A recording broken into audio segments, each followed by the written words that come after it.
How we doing, folks?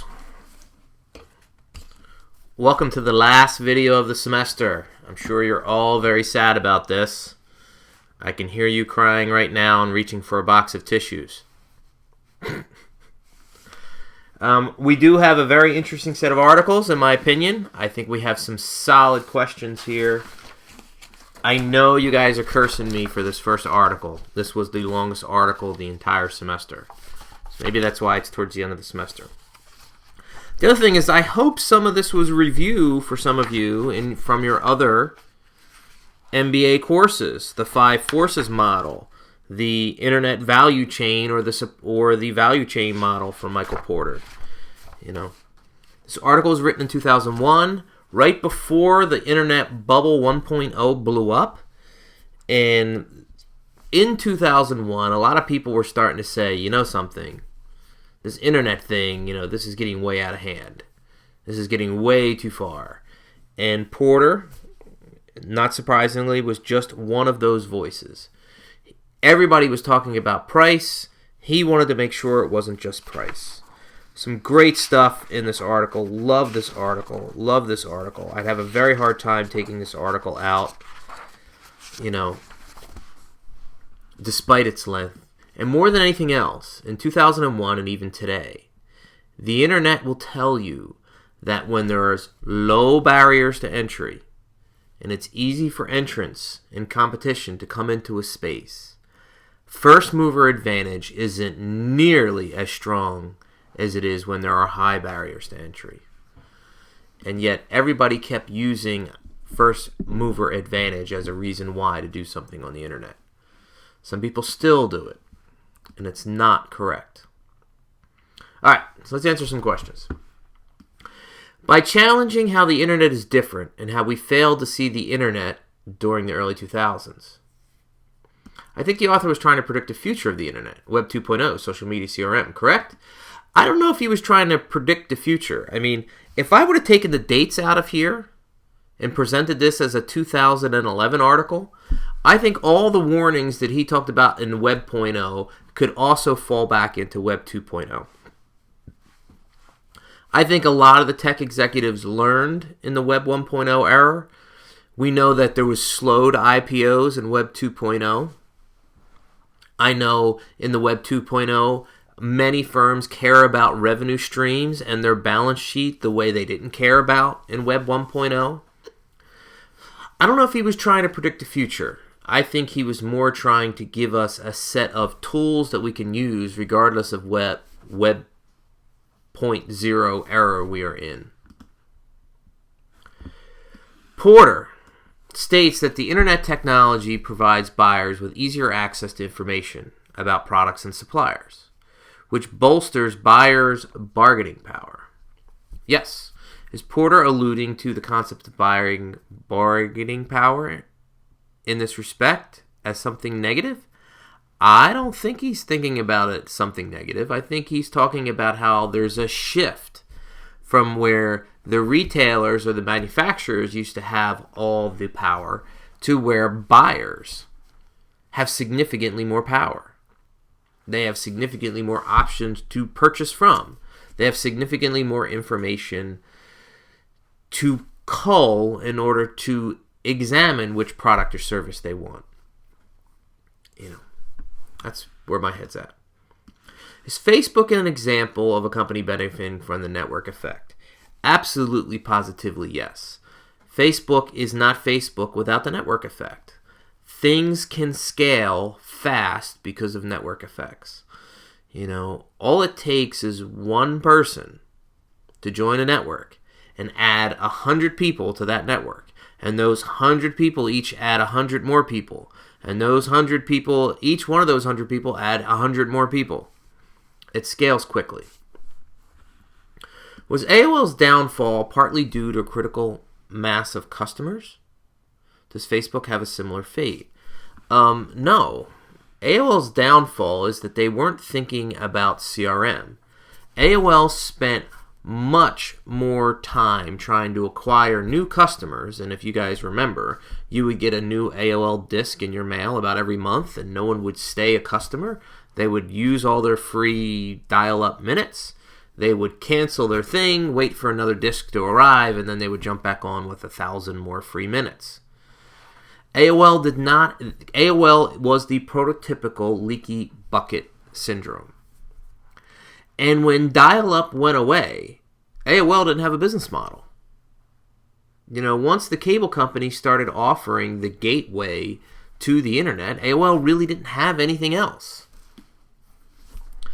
Facebook is substantially smarter than AOL. It's not going to be a focus. Facebook really does have a massive focus on existing customers. That won't be their downfall. Chances are a shift in consumer behavior would be their downfall, i.e. everybody shifting to mobile. And Facebook understands that. So they pay money to buy Instagram. They pay money to buy WhatsApp. They try to buy whatever's the hottest and newest, they try to buy it. They bought Oculus Rift. They tried to buy Snapchat. They tried to buy Twitter. Pretty sharp people over there. The author dismisses the idea of the internet cannibalizing traditional ways of doing business. Okay? And uses the music industry as an example. Not a good example. In hindsight, does this example still fit? No, it doesn't still fit. The internet cannibalized the music industry. It completely did. And the internet or digital distribution cannibalized. It still has killed. It's killed music and it's killed books. It hasn't quite killed TV yet. It hasn't killed cable yet. And it hasn't killed Hollywood yet. Has Hollywood, TV, and cable have had to shift because of the internet? Yes. But they still have very, very proprietary and valuable content. Way more than books and way more than music.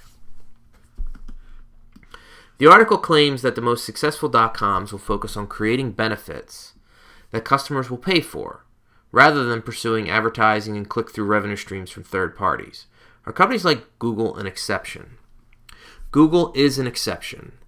I think revenue streams or internet firms that solely survive on eyeballs and advertising cannot scale and are not strong. And Yahoo's a perfect example of this.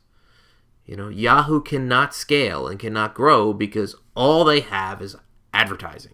They have very few other revenue streams. And they are massive. Yahoo's one of the top 3 properties on the web. Period. Yet, they can't grow or scale the way Google does. Google makes more in a quarter than Yahoo makes in a year. Actually, Google makes 50% of what Google makes in a quarter is something like Yahoo's revenue for a year.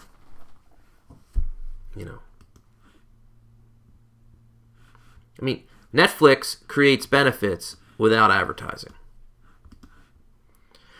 Porter mentions that suppliers to internet companies once agreed to accept equity, warrants, or stock options. He even mentions the risky nature of Amazon giving stock to corporate partners.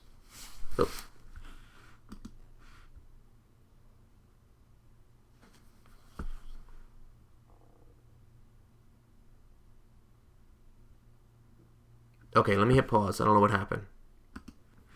There we go. Sorry about that. Back to the question. He even mentions the risky nature of Amazon giving stock options to corporate partners. Has anyone studied how rich or broke some partners got off this deal? I wonder how much the most lucrative deals. To be honest with you, I have no idea. And this was way back in 2001. Amazon was a very, very small player in 2001. My guess is, given what Amazon stock has done, especially in the last 5 years, that if these people held on to their stock, they would have did really well. But throughout the middle 2000s and the birth of Web 2.0, Amazon's stock was pretty boring for the better part of 10 years.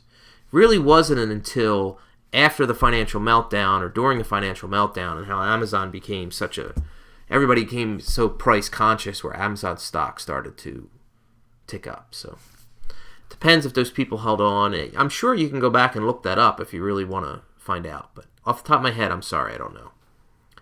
Have performance metrics like a number of user clicks and click-through rates become more legitimate since the time of this article? There's better metrics now than just unique users and click-through rates. We certainly have substantial better ties to commerce. We have social CRM now. We have a lot better metrics than just this. If you are a web metric person and you want a couple books to recommend, some of us might even be looking at these books this semester. I'm pretty sure. But off the top of my head, this is an easy one. We have substantially stronger metrics than we did in 2001. Do you think Porter is right in his assumption about network effects and how the effect often reaches out to a point of diminishing returns? Have companies like Google and Amazon changed the sentiment? Google's actually, if you look at Google over the last 5 years, they still have impressive revenue numbers, but their growth isn't anything like it was, way back when they had double-digit growth. They don't have double-digit growth anymore. Amazon is still growing, and actually impressively, as a matter of fact. Amazon doesn't rely strictly on advertising, though. They have multiple different revenue streams. I don't think I really finished this question either, though. One of the reasons why Google is an exception is they have an advertising model, particularly with AdWords and how that works, that is unlike anything. The only other company that has an advertising model as extremely unique and specific to them is, Facebook's actually doing a very, very good job at the moment. They're not the size of Google, okay? There isn't as many companies buying Facebook ads the way they buy Google and AdWords. But at least Facebook has a proprietary platform. Google has a proprietary platform. It's just not banner ads.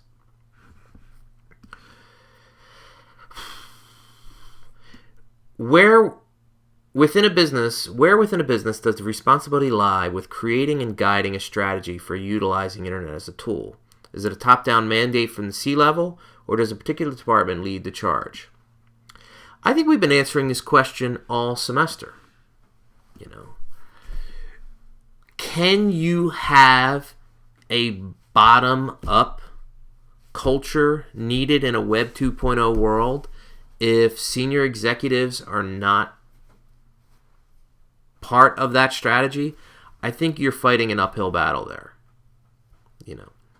Can you have can you have CRM, truly CRM, yet the rewarding and the pay structure in the firm is only for acquiring new customers?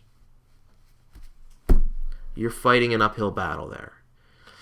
I have a hard time saying a complete top-down mandate, but I have an easier time saying in a market-oriented kind of a world that everybody's on the same page.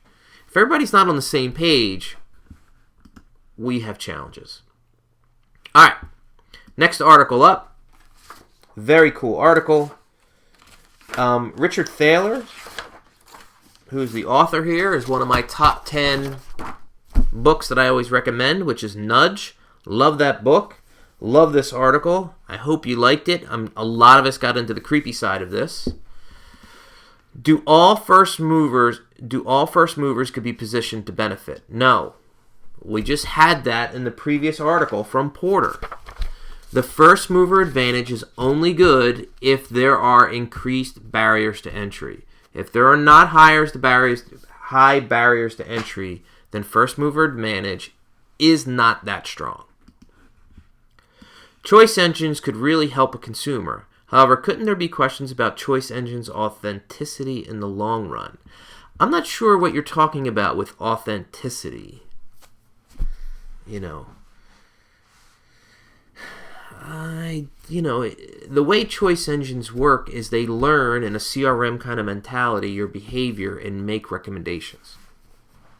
Now, if choice engines are learning your behavior and trying to get you to buy something that you don't want, well then, yeah, okay, I see what you're trying to get there. Maybe with authenticity you're talking about, well, is the choice engine working in my behalf, or is it working in Amazon's behalf or Google's behalf? Do I trust Google or Amazon to do what's truly in the best interest for me? I think that's kind of where you're getting at, and I think that's a billion-dollar question. You know? Do you think the speed in which these disclosure acts and laws are happening will nearly eliminate a person's right to privacy? You know, this is a spectacular question, a spectacular area, and we really could have spent the whole semester on this and this alone. We really could have. The disclosure acts and the laws are not as strong in the United States as they are as in the EU. You know, it's buyer beware in the United States. That's the rule. You have to figure out the privacy settings. You have to figure out what each one of these platforms does with your data. And they don't make it easy either. You know, we need much stronger disclosure acts and laws, without question. What type of information data specifically is the government releasing that helps incumbent business and entrepreneurs? The government collects, and this is what I believe you're asking, the government collects all kinds of data. Census data. I mean, we don't have GPS without the government. The government gave us access to the satellite data. You know, only the military had GPS prior to Gulf War I-ish, you know, and then after Gulf War I, they started loosening up what we can and cannot do with the satellite data. You know, there's all kinds of statistics, demographics, information, data that the government has that if entrepreneurs use this data, they could build products and services. By the government disclosing prices of products and services, won't this negatively affect competitive advantage, specifically with foreign competition who may not have the same requirement by their governments? It could be a weakness, but at the same time, you know, and foreign competitors can learn about this information. But we will stifle innovation here if we don't allow strong competition. If we don't allow companies out there to start using this information. If we prevent foreign companies from having it, we also prevent our domestic companies from having it. And perhaps by allowing the information to come to our domestic companies, they can start innovating before anyone else.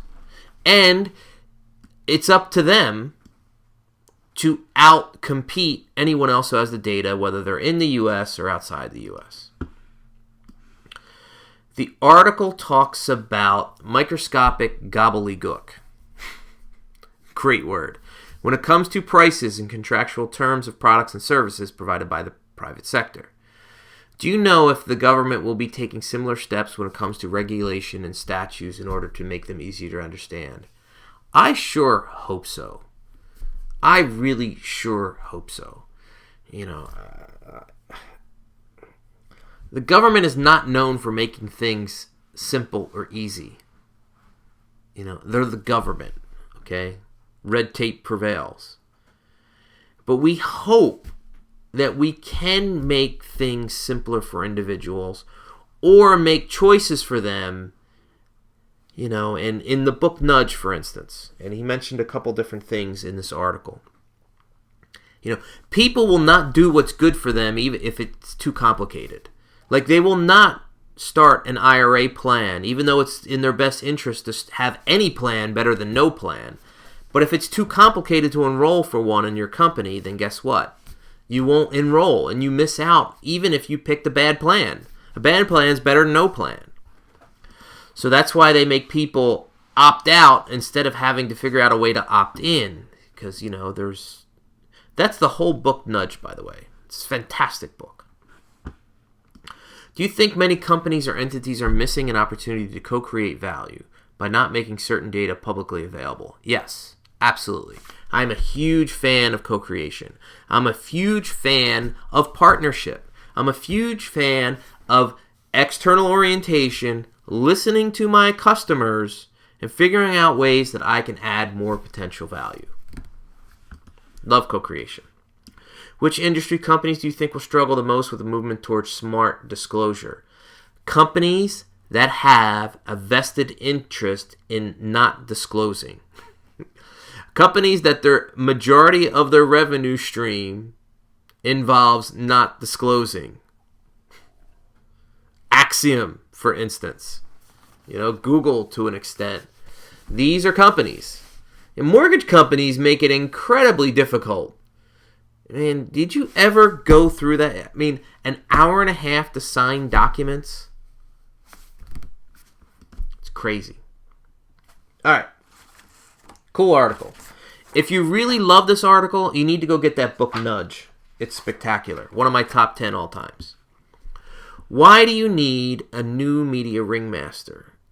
I love this concept of a ringmaster. And look, this was written in 2010. Like this idea. Because if you're the ringmaster, it's hard for you to be a top-down. You're sort of coordinating. It has that market orientation kind of thing to it. You're kind of seeing there's, it has a co-creation of value thing to it. You need the crowd, you need the performers, and you're sort of coordinating all this around you. Is the author trying to term the CMT as a ringmaster? Now, I like that leap, right? And the CMT article is a good 4 years after the ringmaster article. My problem with the CMT article is, once again, although they're trying to merge the marketing department and the technology department, the ringmaster, I don't think, is limited to any one specific department. It actually spans all possible everything in the circus.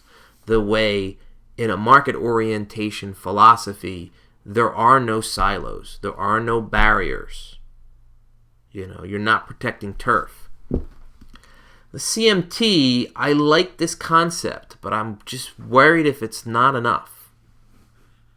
Do you think it's possible for executives in the old way of approaching media to adapt their methods, or should it become predominantly from the new school train of thought?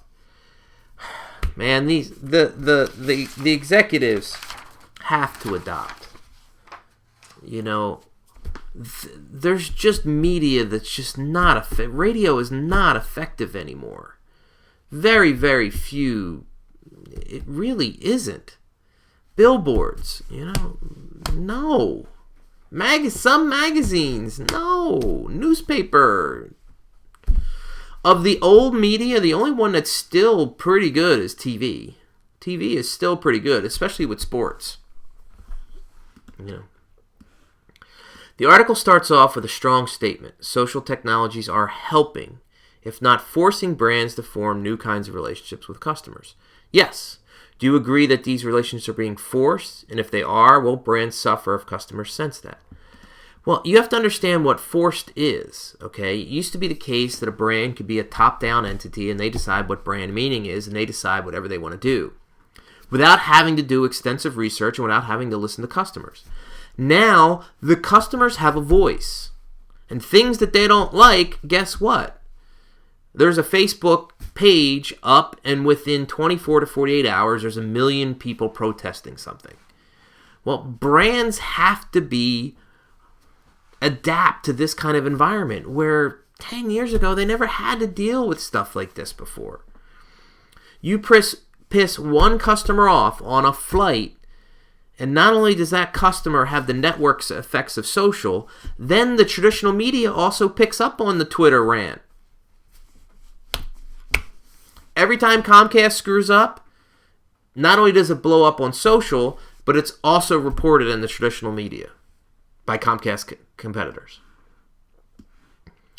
They're forced because culture is changing. They're not forced because they're forced because culture is changing. What are the main differences between a ringmaster and a brand manager? A brand manager is stuck in a silo. A ringmaster spans silos. When does a company need both? A company does need both. But the brand manager better work with the ringmaster. I see the ringmaster as a much higher level. The ringmaster is described as a is high speed and works on short time frames? Does the ringmaster focus on more day-to-day issue and leaves the marketing strategies as CMO? I hope the ringmaster is the CEO, not just the CMO. I think the ringmaster is a much higher level. It's a COO or a CEO. And you're not locked into a silo. The problem with the CMO is there's a silo there. When marketing is strategy. Love this article. This is a brand new article for the semester. And more than anything else, if we're looking at this article, we look at page 103. The article keeps talking about downstream opportunities. These downstream. You can't think about downstream without being externally oriented. That's where, when I saw this article, I was like, yeah. My problem is that I dislike the title. It's not when marketing is strategy, it's when market is strategy. What are some initiatives that a company undertakes to begin shifting its focus on upstream to downstream? Very simple, becoming external oriented and getting yourself out of the silos of your firm and internal thinking and internal politics. In order to be, in order to do the downstream, you got to stop thinking about internal processes or how internal processes can help external constituents.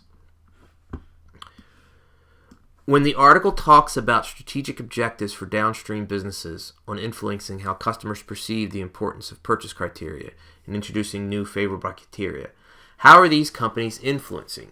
What is their influence based upon? It's based upon value. If you tell people what's in it for them, they care. If you can't tell people what's in it for them, they don't care. So here we go. We have the downstream activities. Okay? We have to have some kind of a CRM kind of mentality, system, technologies, philosophy in order to maintain the relationships downstream. We then learn from these relationships and we provide more value downstream. The article talks about competition in terms of uniqueness as opposed to superiority. Do you think that it's still the case with Coke versus Pepsi, given the new product lines that each now offer? Was it superiority with the two soda companies in the past, uniqueness, or both? I don't know what the article goes into, this uniqueness stuff, superiority stuff. It's just competitive advantage. Coca-Cola won in the past, and they're still winning in the present because they have superior distribution. When it comes to a low involvement, low price, high frequency of use product, distribution is the name of the game. Pepsi has never had the same bottling network or the same distribution as Coke, both in the U.S. and abroad. It's that simple. Competitive advantage is what I would say. How does the idea of co-creation play into the eye of downstream strategy and innovation, when the line between downstream and upstream seems like it would be a bit blurry? Well, co-creation is a bit blurry as well.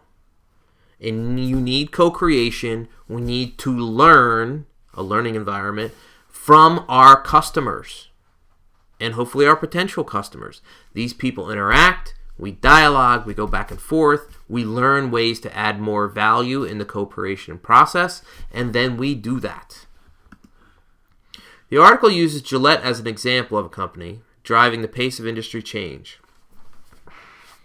But since it's about since it's about product innovation, wouldn't that be considered an upstream activity? I don't think the Gillette example goes as far. Gillette does much more upstream innovation than downstream innovation. They do lots of traditional marketing research, but they do not do any co-creation of value. Gillette is a good company. They are much better than most. I don't see them as a pure co-creation of value type of a firm. All right, here's our last article, The Rise of the Chief Marketing Technologist. We started jumping on this a little bit. We'll talk about it a bit more.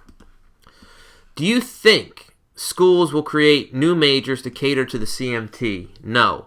Do you think students will take classes such as these? No. Do double major or double majoring in marketing and IT? Yes. This is, without question, one in the Stillman School business, particularly on the undergraduate level, almost everybody's a double major. North of 50% of all the students in the Stillman School are double majors. And when we talk about marketing, marketing IT and marketing and finance are the two most popular double majors for exactly the reasons you think. Marketing IT because we're thinking like this, and marketing and finance because everything in marketing now is ROI or metrics, and finance really has the best metrics. So after school, what is the best way to stay on top of IT platforms? Well, you need to stay ahead of what's going on in the industry. I don't see schools, this is the only article I've ever seen people talk about a CMT.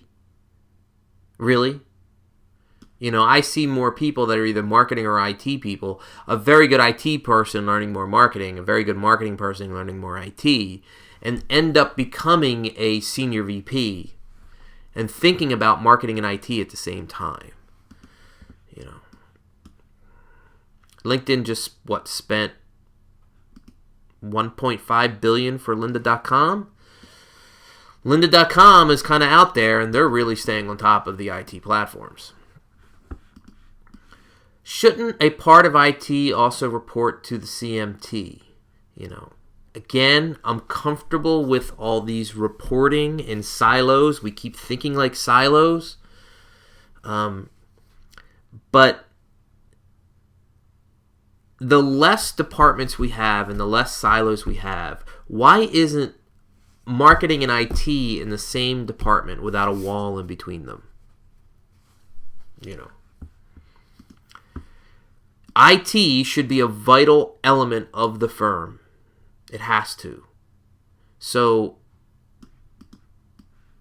IT telling people what's of value. I just feel really weird about this report thing. I'm not a fan of it. Will CMTs eventually take the place of a CMO in the future? The CMO of 10 years ago and the CMO in the future, better be more double major like than the past. Will their title actually be CMT? I don't know if the title's actually going to be CMT. This is one article, again, from 2014. I still don't think there's a whole lot of CMTs out there. This is not wildfire. This is not a major new trend. This is something I wanted to present to you guys. I like the concept. I don't know if it goes far enough. How can a company bridge the gaps between IT and marketing without bringing on a CMT? You get rid of the IT and marketing departments and you make them one department. Then there's no gap. Do you foresee the CMT eventually taking the place of the CMO in the future? I think I've talked to this already. Or does the CMO taking on more responsibilities in technology as technology and marketing become more integrative? The latter is more plausible. The latter is more plausible in my eyes. In other words, cutting out the CMT or the CMO and marketing and technology become more hand in hand. Yeah. Marketing has always been a boundary spanning organization. They really have. More than any of the other... Wow. Sorry about that. More than any of the other functions, I think marketing is the most boundary spanning, crosses the most departments. I do not think marketing should take over the firm. Operations is another very strong boundary spanning office. I don't think operations takes over the firm. But I like the idea of boundary spanning. I like the idea of getting rid of silos. With many companies outsourcing their IT support function, is the new IT function itself becoming more of a marketing technology function. Yeah, I mean, IT in the past used to just supply the pipes, supply the software, supply the tech, install. It's not enough anymore. IT has to be part of the value add of information. And in the past, IT was not strategic enough within the firm. It was just some department over there, and they would come in and take care of your technology. That's not the case anymore because information and speed is so important. If we don't have the IT people as part of the ongoing strategic dialogue of where the firm's going, that firm's not market-oriented, and they're going to be in trouble. Are matrix organizations better positioned from a cultural perspective to have IT departments that are adequately involved to downstream marketing? All right. So matrix organizations was something to try to break down the silos. Okay. Philosophically, I am more in favor of matrix organizations than traditional silos and departments. It's a step in the right direction. There are multiple problems with matrix organizations, okay? There really are, because there's still some silos within that matrix. But I love the idea that departments have to work together more than not. And matrix kind of does that. We're also hearing about chief experience officers and chief data officers, etc. They're relatively new kinds of roles that serve as connective tissue between many departments. I really like this concept of connective tissue. Whoever came up with this question, you did a really good job here. Because that's what I want. I want the connective tissue. Are these roles going to last the next 20 years? Are traditional organizational structures going to change based on these new roles? I sure hope traditional organizations are going to change. I love connective tissue. Every time you come up with one of these titles, that means ownership of a silo. We're walking that line. Well, do we use the CMT? Do we use the CMO? Do we have an experience officer? Do we have a data officer? And then once you have a data officer, there's a silo. And I know you guys are sick of me talking about Apple, but Apple really is one of the most contemporary firms at the moment that gets rid of all this stuff, and they just have connective tissue. They literally have a very small set of executives. It only goes about 24 deep. That's it. And then beyond that 24, they only have about another 80 to 100 that make all the decisions. All these people talk to each other on a daily or a weekly basis. Everybody's at corporate. Everybody's there. You have someone like Johnny Ive who spans pretty much every department. He's the design guy, but the design guy can't make design things that the logistics and operations people cannot operationalize. He can't do design things that the software and the hardware chiefs cannot do.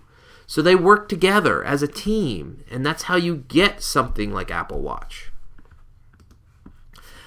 I don't know if the roles are going to last 10, 20, 30 years, but the behavior in a market-oriented way can. I think that's a great way to end the semester because we started with market orientation, and I'm still harping on it. The rise of the CMT, this article is part of week 2. If you would like the nuggets again, we can submit them. To the best of my knowledge, and you can go back to the syllabus, this is the first time this article was ever introduced. Okay? Thank you. Looking forward to seeing you guys in person on Wednesday.